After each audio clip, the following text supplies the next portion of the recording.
Ya, selamat malam Bapak, Ibu, dan juga teman-teman semuanya. Bagaimana kabarnya? Ya, saya harap semuanya baik-baik saja dalam lindungan Tuhan Yang Maha Esa, begitu ya. Dan kalau minggu kemarin kita sudah belajar tentang teks editorial, hari ini kita mau belajar mengulas isi sebuah novel. Kita akan belajar menyampaikan pendapat kita tentang isi sebuah novel. Nah, eh, ketika seseorang membaca sebuah buku, pasti ada satu tujuan, ya, entah itu untuk mencari sebuah pengetahuan, wawasan, atau bahkan kesenangan, atau juga hiburan ya. Nah, biasanya kalau orang membaca buku pembelajaran seperti itu untuk mencari pengetahuan. Tetapi kalau orang membaca buku fiksi atau novel, lebih menjurus novel ya, itu biasanya untuk mencari sebuah hiburan gitu. Karena kalau saya pribadi yang baca novel itu biasanya karena mungkin agak pusing, stres gitu ya dengan pekerjaan. Nah, mungkin kita bisa baca novel sebentar kayak gitu. Jadi itu bisa jadi sebuah sarana hiburan juga begitu. Nah, oke, hari ini kita akan belajar bersama-sama bagaimana menyampaikan pendapat kita tentang isi novel. Nah, oke. Nah, ini yang harus dituliskan saat menyampaikan pendapat kita, itu yang pertama adalah ulasan pengalaman batin dan pelajaran kehidupan. Ya, pasti ya ketika kita membaca novel itu biasanya nih kalau kita membacanya serius gitu ya. Kalau novelnya baru bertengkar tuh jadi tegang ya. Kalau cerita di novelnya itu baru sedih-sedih ya, ditinggal pacarnya mungkin ya, atau ditinggal sahabatnya pergi, atau apa namanya, orang tua mungkin kena, ya banyak lah ya cerita menyedihkan di novel itu, mungkin biasanya kita jadi ikutan sedih kayak gitu. Terus kemudian kalau misalnya cerita di novelnya sedang seneng, ya pasti kita juga ikutan seneng, ketawa-ketawa seperti itu. Nah, ini adalah sebuah pengalaman batin ya, yang harus kita sampaikan, harus kita berikan ulasan gitu. Dan kemudian juga ada sebuah pelajaran kehidupan di situ. Karena pasti di situ ada sebuah cerita yang pasti juga ada pemecahan masalahnya gitu. Kenapa ketika masalah seperti ini, perencanaan seperti ini. Nah, ini juga sebuah pelajaran kehidupan buat kita yang mungkin kita tidak mengalaminya secara langsung. Mungkin novel ini fiksi ya, cuman tidak jarang juga ceritanya itu diambil dari sebuah kehidupan nyata gitu.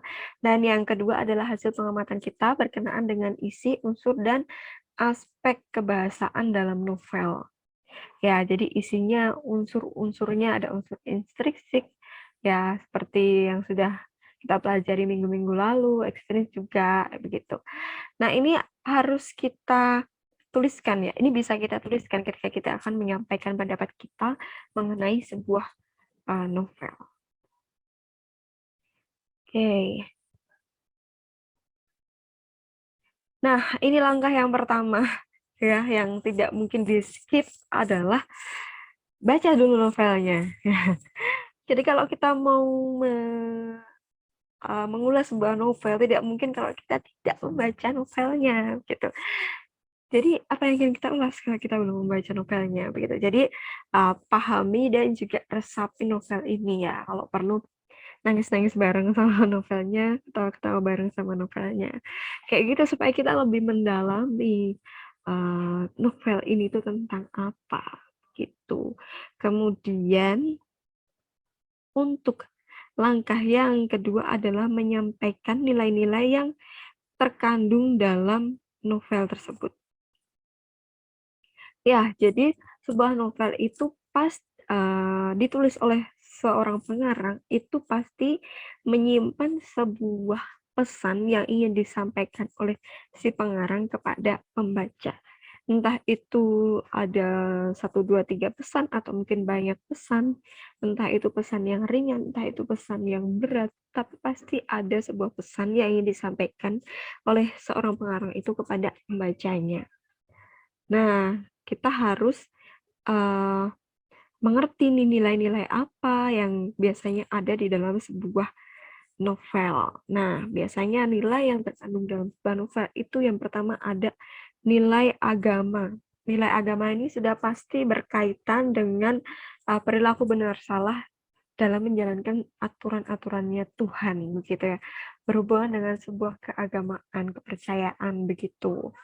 Pasti ya. Kemudian ada nilai budaya. Nilai budaya ini berkaitan dengan pemikiran, kebiasaan, dan hasil karya cipta manusia. Ya, seperti budaya di daerah-daerah, seperti itu. Kebiasaan-kebiasaannya bagaimana, kebiasaan orang Solo bagaimana. Terus kemudian ada juga nilai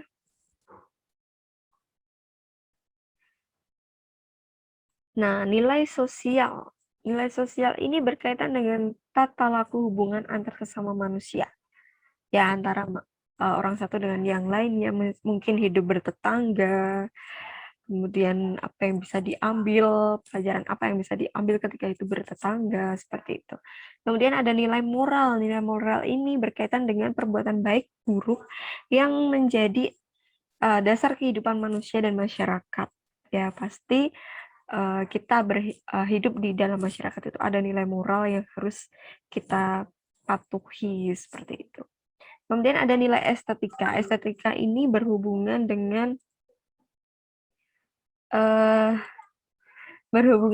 keindahan.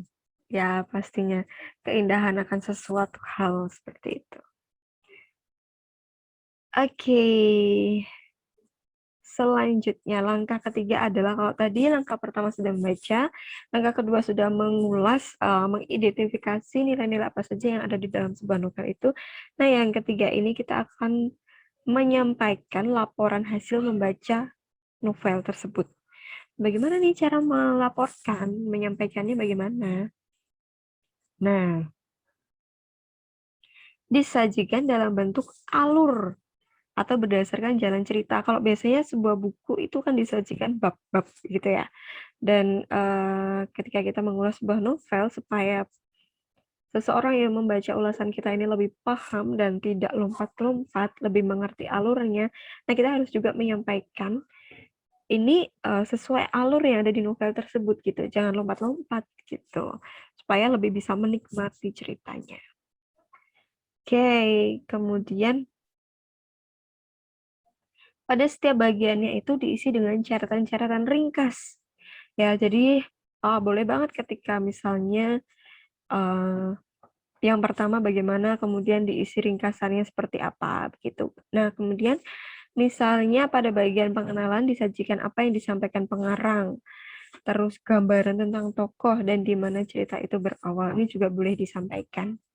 Tokoh ini perannya seperti apa, wataknya seperti apa, begitu. Kemudian selanjutnya juga perlu disajikan tentang latar belakang masalah yang dihadapi tokoh utamanya. Ini sering juga membuat orang lain itu ingin membaca. Ketika membaca ulasan kita itu jadi dia pengen baca novel yang sebenarnya. Kok ternyata latar belakang masalahnya seperti ini ya? Begitu, kadang itu bikin sebuah ketertarikan begitu. Kemudian pada bagian konflik diceritakan masalah yang dialami tokoh utama, penyebabnya, dan reaksi yang dilakukan tokoh tersebut. Juga bisa pemecahannya bagaimana, seperti itu.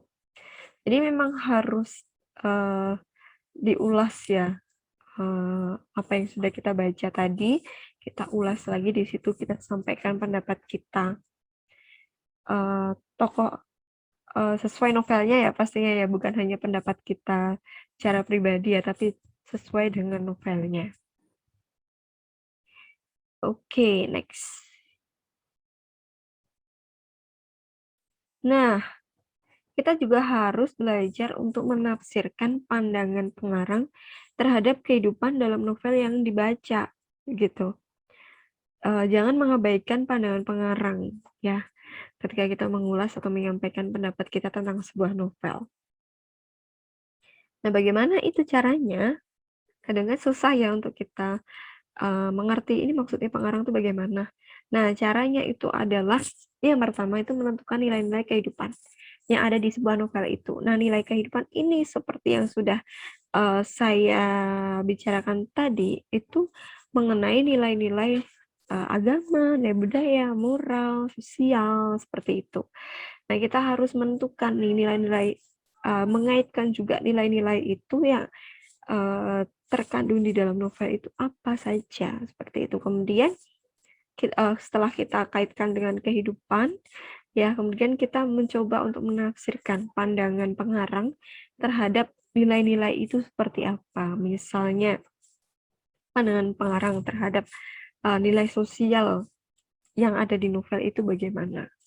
Apakah ketika bertetangga itu harus begini, harus begitu, seperti itu. Nah, itu adalah cara-cara bagaimana kita bisa mengulas sebuah novel, dan tentunya kita harus membaca novel tersebut terlebih dahulu ya dengan serius dan mendalami begitu. Oke, itu sedikit yang bisa saya sampaikan untuk hari ini. Kita belajar tentang mengulas novel. Nah, kita akan ketemu lagi di minggu depan. Kita akan belajar bersama tentang menelaah isi novel dan merancang sebuah novel, yaitu ada di modul 15 unit 2. Begitu, dan saat ini ketika kita sudah belajar ini tadi bagaimana caranya mengulas sebuah novel, terlihat mudah ya. Nah, semoga harapannya juga mudah ya. Nah, untuk itu tugas hari ini supaya lebih mengerti lagi, supaya lebih paham lagi, silahkan Bapak, Ibu, dan teman-teman semuanya meluangkan waktu untuk membaca sebuah novel, boleh novel elektronik ataupun buku secara fisik, ya. Kemudian belajar untuk menyampaikan pendapat kalian mengenai sebuah novel ini. Dan ini nggak harus dikumpulkan hari ini ya, jadi tenggang waktunya cukup lama. Mungkin minggu depan boleh dikumpulkan karena harus membaca dulu satu novel. Pilih novel yang tidak terlalu panjang ya, Bapak, Ibu, dan teman-teman semuanya. Pilih novel yang tidak terlalu panjang supaya benar-benar bisa di waktu yang tidak terlalu panjang ini bisa mengerti lebih, benar-benar mengerti apa isi yang terkandung di dalam novel itu, begitu. Terima kasih untuk hari ini sudah belajar bersama saya di mata pelajaran Bahasa Indonesia. Selamat belajar dan semangat!